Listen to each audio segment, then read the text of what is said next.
দেখেন, সাধারণ শ্রমিকরা একটা শিল্প কারখানা কিংবা গার্মেন্টস প্রতিষ্ঠানকে রক্ষা করার জন্য নিজের জীবনের পরোয়া করে না।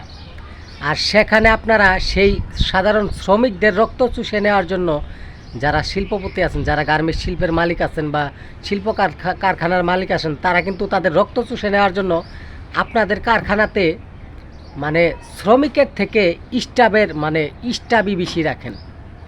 জানেন, যেখানে একটা স্টাফের বেতন দিয়ে কমসে কম 10টা থেকে 15টা শ্রমিকের বেতন দেওয়া যায়, সেখানে আপনারা শুধু স্টাফই রাখেন।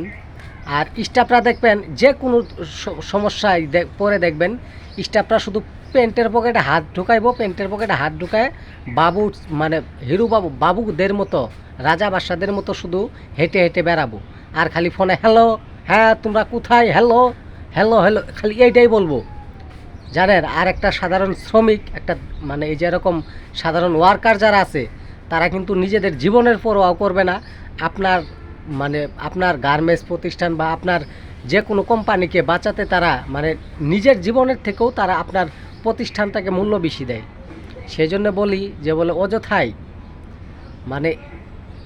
শ্রমিকদের কষ্ট দিয়েন না।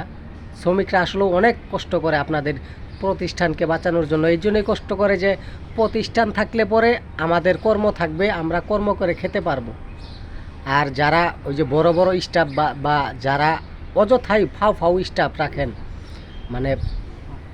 প্রয়োজনের থেকে বেশি স্টাফ যারা আছে, তারা কিন্তু চিন্তা করে কি রে, আজকে এর এখান থেকে 5 লাখ নেবো, 10 লাখ 20 লাখ নেবো, 2 কোটি মেরে কালকে আমি যে আর একটা কোম্পানি খুলে বসবো, আর একটা কোম্পানি দেবো, হ্যাঁ কোনো চাকরি থাকলেই কি না থাকলে কি। কিন্তু একটা সাধারণ শ্রমিক কিন্তু চিন্তা করে যে বলে আমি কাজটা যত ভালো করবো, আমার অফিসে তত অর্ডার আসবো, আমার এই অফিসে আমি তত কাজ করতে পারবো বা একটু ওভার টাইমও করতে পারবো।